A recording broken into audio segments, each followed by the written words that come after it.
खबर यह है कि अमेरिकी सेना का ईरान पर एक बार फिर से हमला देखने को मिला है। बुशहर, चाबार और जास्क में यह अटैक किया गया है। इसके अलावा कोनार्क, अबू मूसा, बंदर अब्बास पर भी हमले किए गए हैं। Defence system, missile, drone sites पर अटैक किए गए। 1, 2, 3 नहीं बल्कि 11 से 12 जगहों को निशाना अमेरिका की तरफ से बनाया गया ईरान को। और ये हमले इसी तरीके से बढ़ते रहे तो ईरान का गुस्सा और ज्यादा आग भड़काते हुए नजर आएगा।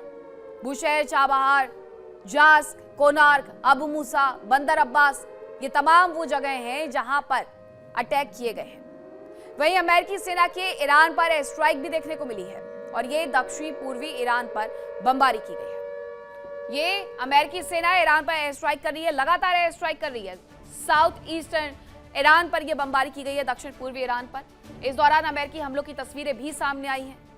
किस तरीके से ये अब आगे बढ़ते जा रहे हैं और हमले करते जा रहे हैं। लेकिन ये आप जान लीजिए कि अमेरिकी सेना की जो ये कार्रवाई हुई है, एयर स्ट्राइक की तस्वीरें सबसे पहले मैं आपको दिखा देती हूँ।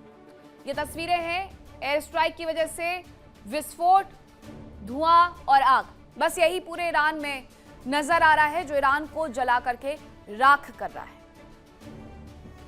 अब आप ये समझ लीजिए, ये ईरान को जला करके राख कर रहा है तो ईरान ने भी घोषणा कर दी है कि अब सरप्राइज डेथ के लिए तैयार हो जाइए। ग्राहम लिंडसे की मौत हुई, ईरान ने एक बड़ा बयान जारी किया कि ऐसे सरप्राइज डेथ के लिए तैयार हो जाइए। ईरान एक कदम आगे की तैयारी करके चल रहा है। अमेरिका भले ही ईरान को खत्म करने के बारे में सोच करके निकला हुआ है, लेकिन ईरान भी उसी राह पर आगे बढ़ रहा है। दोनों में से कोई कम नजर नहीं आ रहा है। अमेरिका बहुत शक्तिशाली माना जाता है, लेकिन ईरान के सामने उसने इस बार घुटने टेके हैं और अमेरिका को लग रहा था कि उसका एमओयू एक तरफा हो गया है। इसीलिए उसे इस एमओयू को रद्द करना पड़ा और एक बार फिर से खाड़ी में जंग की शुरुआत करनी पड़ी है। दूसरी तरफ ईरान की अमेरिका को बड़ी चेतावनी सामने आई है। अमेरिकी ठिकानों पर मिसाइल स्ट्राइक की गई। ईरानी मिसाइलों पर गेम ओवर लिख करके ये मिसाइल दागी गई और अलग अलग मिडिल ईस्ट की कंट्री में इन्हें दागा गया है ईरान की तरफ से। ईरान बहुत स्पष्ट कर चुका है कि अगर किसी देश ने अपना एयर स्पेस या अपना एयर बेस अमेरिका को इस्तेमाल के लिए दिया तो उस देश की तबाही पक्की है। उसकी तरफ से अब जो मिसाइलें भेजी जा रही हैं उसमें गेम ओवर बाकायदा लिख करके भेजा जा रहा है। इस बार आर या पार के मूड में है ईरान। अमेरिका का कोई भरोसा नहीं, अमेरिका कब पीछे हट जाए, कब अपने हाथ पैर फूलते देख करके पीछे हट जाए।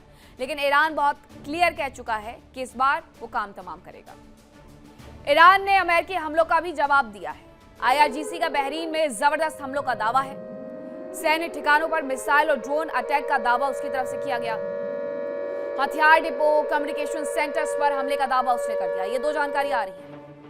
बहरीन से लेकर के कुवैत तक सब कुछ IRGC ने दहलाया हुआ है। ये ईरान अमेरिका से जुड़े हुए एयर स्पेस और एयरबेस का इस्तेमाल करने वाली कंट्रीज को खत्म करने की तैयारी के तहत कार्रवाई कर रहा है। पहली खबरें हमने आपको बताई कि कैसे अमेरिका ईरान के भीतर हमले कर रहा है, तो ईरान भी हाथ पर हाथ रख करके नहीं बैठा हुआ है बल्कि मुंहतोड़ जवाब दे रहा है। हाँ, इसके बीच में ईरान को बहुत ज्यादा नुकसान उठाना पड़ रहा है, लेकिन वो झुकने के लिए या अमेरिका की शर्तों पर राजी होने के लिए तैयार नजर नहीं आ रहा है।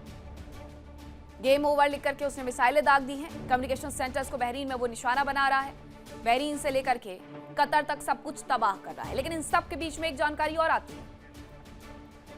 हमास, हिजबुल्लाह और हूती, जिन्हें प्रॉक्सी कहा जाता है, उन प्रॉक्सी को भी अब अमेरिका के सहयोगी खत्म करने पर उतर आए हैं। इजराइल एक तरफ निशाना बना रहा है हिजबुल्लाह को और हमास के साथ तो उसकी लंबी जंग चल ही रही है। लेकिन दूसरी तरफ यमन में क्या हुआ हूतियों के साथ, वो आपको बताती हूँ। यमन में हूतियों के खिलाफ सऊदी का एक्शन देखने को मिला और सऊदी की कार्रवाई का यूएस ने समर्थन भी कर दिया है। प्रिसिजन स्ट्राइक की गई है, वहां पर सटीक स्ट्राइक कर दी गई है। यमन में राजधानी सना में जगह जगह सिर पर सिर्फ आग की लपटें देखने को मिल रही है और ये हूतियों के खिलाफ सऊदी का एक्शन है। अब जरा सोचिए, सऊदी जो कि आयतुल्लाह अली खामनेई के अंतिम संस्कार में भी मौजूद रहा, लेकिन वो स्पष्ट कह रहा है कि खड़ा अमेरिका के साथ ही है और इसीलिए वो इतनी सटीक स्ट्राइक कर रहा है। यमन की राजधानी सना पर सऊदी का हमला देखने को मिला है। सना एयरपोर्ट पर एयर ट्रैफिक को रोक दिया गया, जिसमें एयरपोर्ट के करीब बम गिरते हुए नजर आए हैं और सोशल मीडिया पर इसकी तस्वीरें अब लगातार वायरल हो रही है। हमलों की तस्वीरें सोशल मीडिया पर वायरल हो रही है कि कैसे सना एयरपोर्ट पर एयर ट्रैफिक को कंट्रोल करना पड़ा क्योंकि वहां पर लगातार हमले हो रहे हैं। अब ये तस्वीर देखिए जरा, सोशल मीडिया पर सिर्फ ये वायरल नहीं हो रही है, बल्कि ये तस्वीरें सटीक स्ट्राइक का एक उदाहरण है कि कैसे यमन की राजधानी सना में सऊदी ने एक सटीक स्ट्राइक की। सना एयरपोर्ट पर, जिसकी वजह से ट्रैफिक रोकना पड़ा और एयरपोर्ट के करीब बम गिरते हुए नजर आए हैं। ये हमले की तस्वीरें भी सामने आई हैं। अब ये पूरा माजरा मिडिल ईस्ट में ये कह रहा है कि मिडिल ईस्ट तबाह हो रहा है। मिडिल ईस्ट की धरती जंग की आग से धधक रही है और अब ये आग और भी भीषण होने जा रही है। अमेरिका और उसके सहयोगी मुल्क अब ईरान के सहयोगियों के खिलाफ कार्रवाई कर रहे हैं। यानी अब ईरान का गुस्सा और भी ज्यादा भड़क सकता है।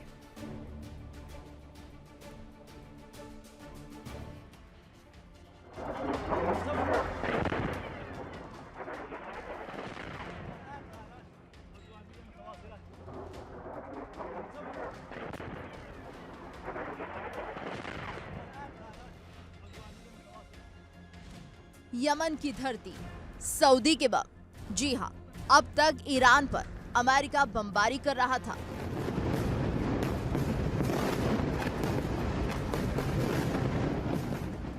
इजराइल लेबनान पर बारूद बरसा रहा था, लेकिन अब जंग में सऊदी अरब भी कूद चुका है।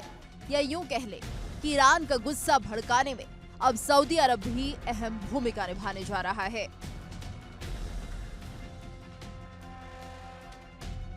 सऊदी अरब ने यमन की राजधानी सना पर बड़ा हमला किया। एयरपोर्ट के रनवे को मिसाइल से उड़ा दिया गया। बताया जा रहा है कि ईरान में अली खमेनी के अंतिम संस्कार में शिरकत करके हूथी आतंकियों का एक प्रतिनिधिमंडल यमन लौट रहा था। खबर है कि विमान की लैंडिंग को रोकने के लिए सऊदी एयरफोर्स ने हमला किया। भीषण गोलीबारी के बाद ईरानी विमान को मजबूरन होदेइदा एयरपोर्ट की तरफ डाइवर्ट कर दिया गया, जहां उसकी सेफ लैंडिंग कराई गई।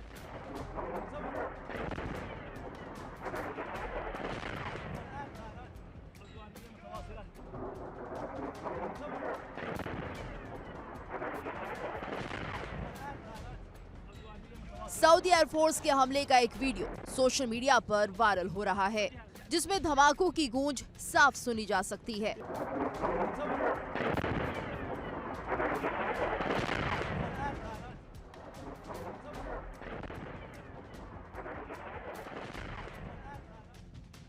सऊदी सेना के हमले के बाद हूती आतंकियों ने चेतावनी देते हुए बदला लेने का ऐलान किया। हूती कमांडरों ने सऊदी अरब को खुली धमकी देते हुए कहा कि हमले का जवाब ऐसा होगा जिससे पूरी धरती हिल उठेगी।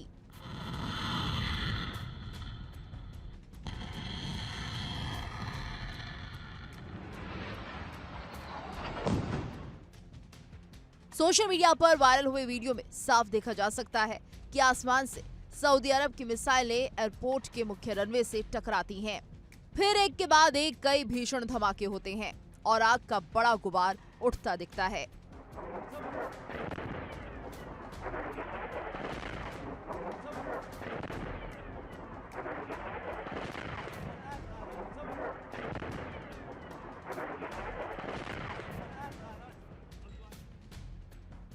ईरान समझौते के तहत सभी मोर्चों पर युद्ध विराम की मांग करता रहा है। उसे इजरायल की ओर से लेबनान में मौजूद हिजबुल्लाह को नुकसान पहुंचाने की आशंका है, लेकिन अब सऊदी अरब की कार्रवाई यकीनन ईरान का गुस्सा और भड़का सकती है।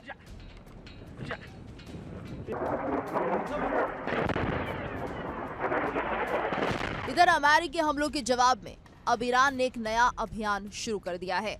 ईरान के आंख के बदले आंख अभियान के तहत जॉर्डन, बहरीन और कुवैत में अमेरिकी सैन्य ठिकानों पर भीषण हमले किए गए। ईरान ने दावा किया कि उसने आंख के बदले आंख नाम से सैन्य अभियान का आगाज करते हुए खाड़ी क्षेत्र में मौजूद अमेरिकी सैन्य ठिकानों पर मिसाइल हमले किए। ईरान का कहना है ये कार्रवाई अमेरिकी हमलों के जवाब में की गई। ईरान ने दावा किया कि उसका मकसद उन ठिकानों को जवाब देना था जहां से उसके खिलाफ सैन्य कार्रवाई की गई थी।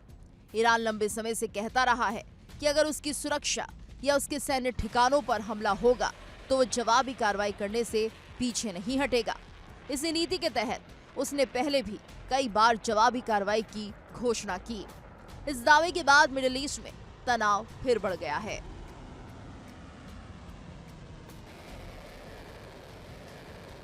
IRGC ने दावा किया कि उसने आंख के बदले आंख अभियान के तहत जॉर्डन, बहरीन और कुवैत में अमेरिकी सैन्य ठिकानों को निशाना बनाया। IRGC के मुताबिक पहले चरण में जॉर्डन के प्रिंस हसन एयरबेस पर मिसाइल और ड्रोन हमले किए गए। दूसरे चरण में बहरीन के शेख ईसा एयरबेस पर हेलीकॉप्टर और ड्रोन सुविधाओं को निशाना बनाया गया, जबकि तीसरे चरण में कुवैत के अली अल सलेम एयरबेस और अहमद अल जाबेर एयरबेस पर हमले का दावा किया गया।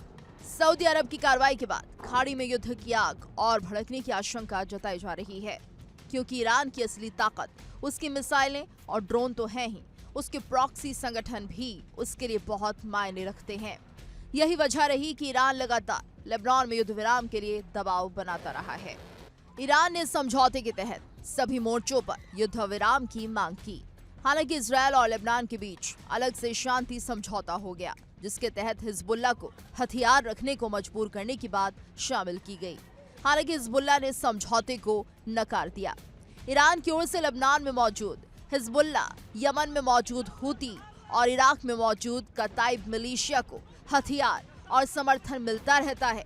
यही नहीं, ईरान गाजा में मौजूद हमास को भी समर्थन देता है। सवाल ये खड़ा हो रहा है कि ईरान अब तक केवल उसकी जमीन और लेबनान में युद्ध विराम की मांग कर रहा है, और अब तो यमन में भी संघर्ष का आगाज हो चुका है। तो क्या ईरान एक बार फिर हमलों की नई सीरीज शुरू कर देगा? क्योंकि अगर ऐसा होता है तो यकीनन ये न केवल खाड़ी के लिए बल्कि पूरी दुनिया के लिए बेहद खतरनाक साबित हो सकता है। देखिए इंडिया डेली 24/7 अब आपकी स्मार्ट टीवी पर। इंडिया डेली मौजूद है सभी डिजिटल प्लेटफॉर्म पर लाइव और लगातार। इंडिया डेली 24/7 हर दिन राष्ट्र को समर्पित।